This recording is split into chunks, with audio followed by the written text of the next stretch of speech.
ايش قد مخلف؟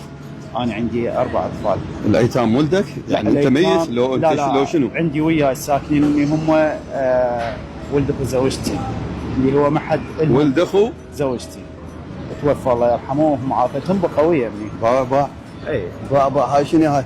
فالحمد لله والشكر الله. ابو من؟ ابو فلاح حسن. بابا اسال الله سبحانه ان ينطي كل الفلاح.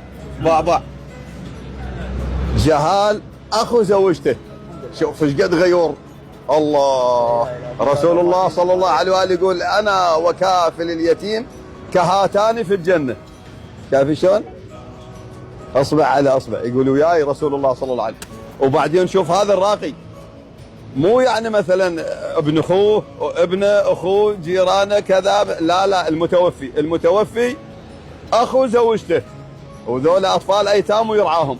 الله، ها شوف الانسانيه هنا بقمتها.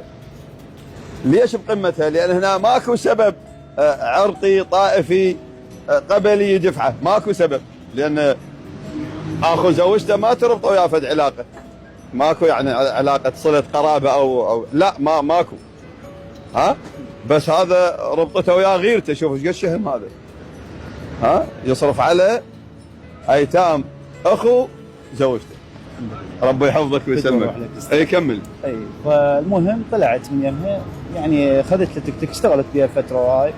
فانا للعلم مصاب، يعني هاي اصابه يعني ما بلاتين انه هي ما زال بايدي، يعني انقلبت اثناء عملي الدراجه. اي نعم. فبلاتين انه هاي لازمه الايد، ايدي يعني كلها الحمد لله والشكر.